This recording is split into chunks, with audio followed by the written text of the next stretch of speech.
Bonsoir mes frères et sœurs en Christ, soyez richement bénis dans le nom de notre Seigneur Jésus de Nazareth et qui donne cette grâce d'être chrétien, qui l'aime, qui l'adore et qui le sert avec joie.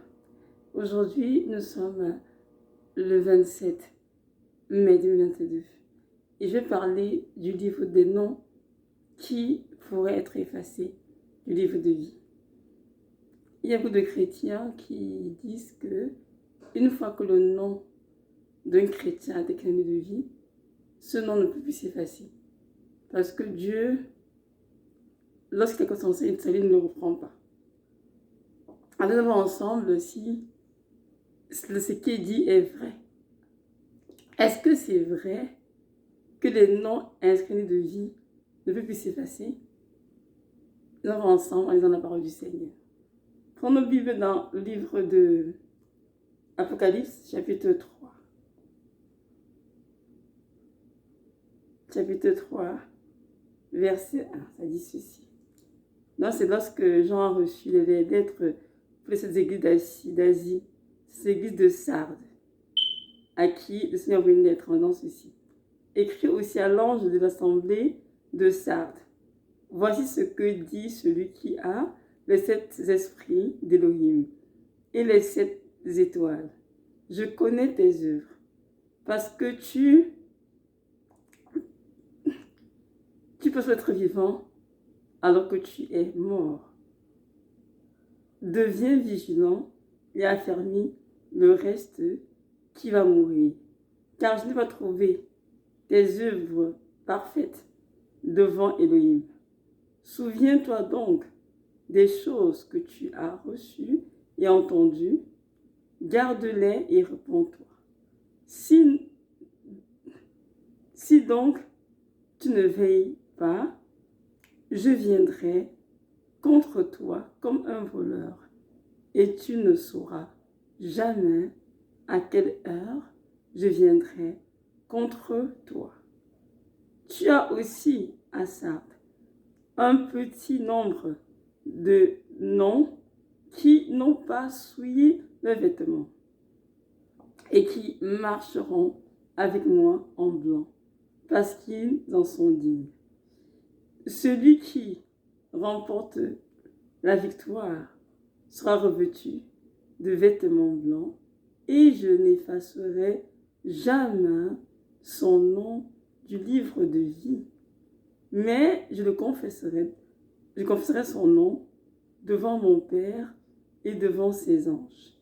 Que celui qui a une oreille entende ce que dit l'Esprit aux assemblées. Ça, je viens de lire dans la Bible de Jésus-Christ, la Bible de Yeshua.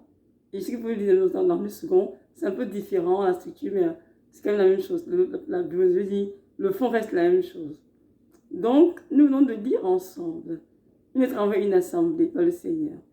Et il dit ici, au chef de l'assemblée, que tu vas être vivant, mais tu es mort. Et il dit, doit te faire quoi? De se réveiller, d'être vivant, de veiller et de se souvenir de ce qu'il a reçu, de ce qu'il a entendu, de les garder, de se repentir. Ici, Dieu vient avertir cette assemblée, qui doivent se repentir, qui doivent se souvenir des choses qu'elles ont entendues, qu'elles ont reçues, et de les garder. Il dit, si tu ne veilles pas, je viendrai contre toi comme un voleur, et tu ne sauras jamais à quelle heure je viendrai contre toi. Amen. Donc ici, Dieu est en train d'avertir, de dire, réveille-toi. Toi qui passes, tu es vivant et quand tu es mort, de te réveiller, de te souvenir de ce que tu as entendu de lui, quelque chose de lui, de les garder en pratique et de te repentir des chemins tortueux que tu as empruntés. Il dit ici, tu as aussi, verset 4, tu as aussi à Sardes un petit nombre de noms qui n'ont pas souillé le vêtement qui marcheront avec moi en blanc parce qu'ils en sont dignes. Donc il y a un petit nombre de personnes dans l'église qui n'ont pas souillé le vêtement. Donc ils sont sans péché. Et ces personnes marcheront en blanc avec le Seigneur parce qu'ils en sont dignes. Il dit, celui qui remportera la victoire sera revêtu de vêtements blancs et je n'effacerai jamais son nom du livre de vie.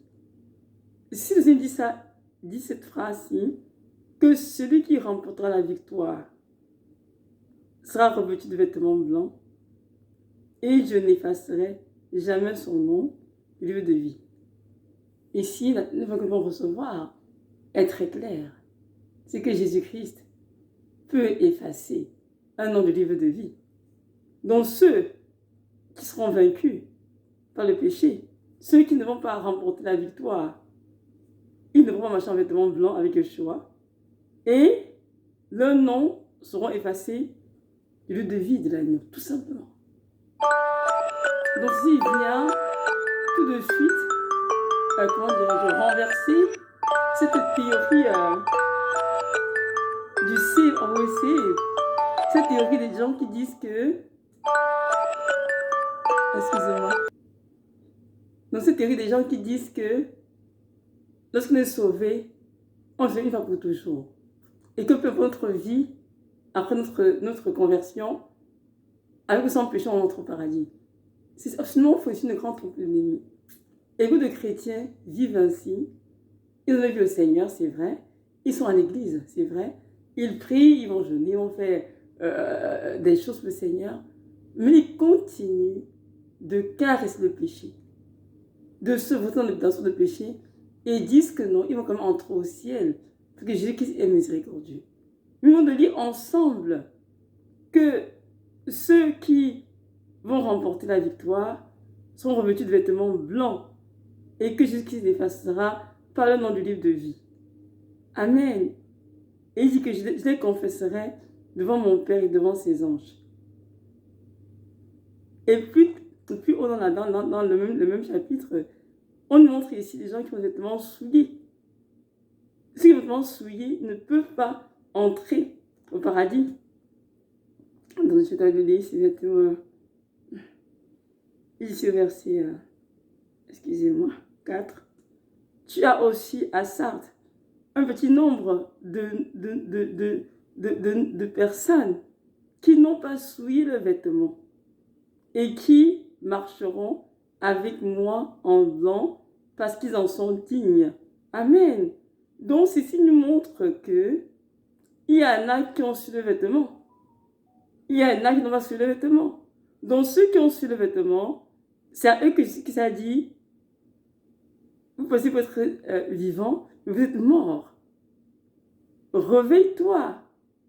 Suite à des choses que tu as entendues, que tu as reçues, et garde-les. Et repens-toi. Parce que quelque part, les vêtements sont souillés par le péché, bien sûr. Et le Seigneur dit que il faut que ces personnes se repentent.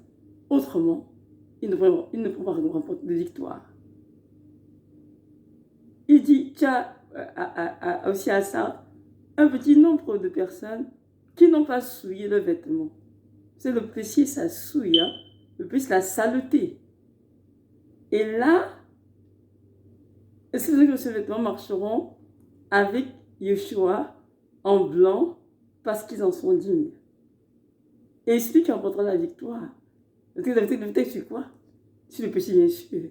Sur Jésus de la chair, tout simplement, sera revêtu de vêtements blancs et je n'effacerai jamais son livre de vie. Mes frères sont entrés. Sortons du mensonge de l'ennemi. Sortons des faux enseignements de nos églises organisées. Et comprenons bien, en tant que chrétiens, et des règles d'entrée au ciel, qu'un nom peut s'effacer du livre de vie de l'agneau.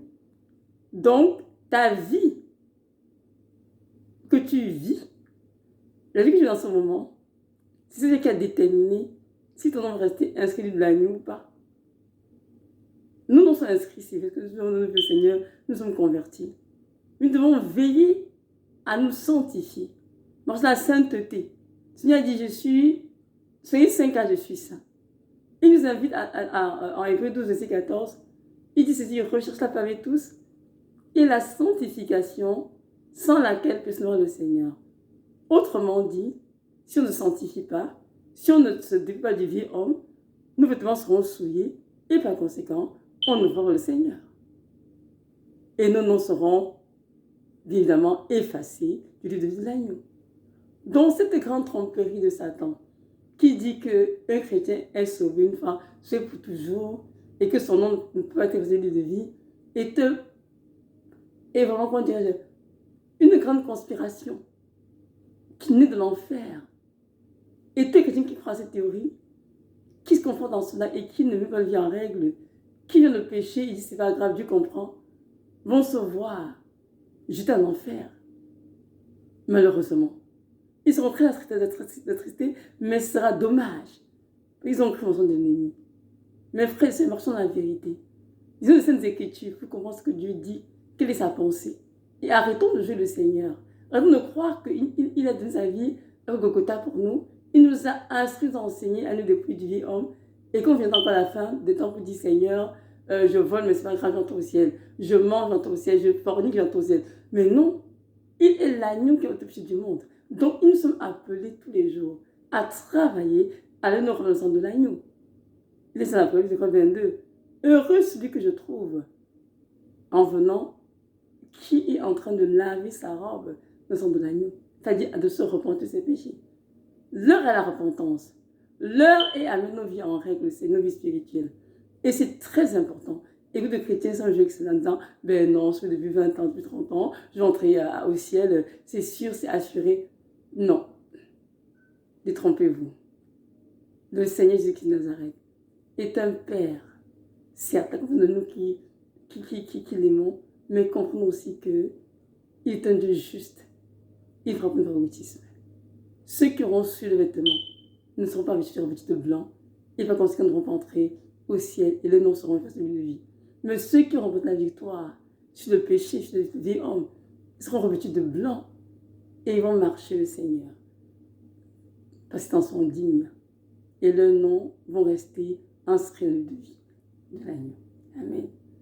Donc mes frères et sœurs en Christ, réveillons-nous, avec nos cœurs, à nous repentir de nos péchés, ne plus cacher, à changer de voie, à avoir des corrections où c'est nécessaire dans nos vies, afin d'être prêts pour vivre autour du Seigneur.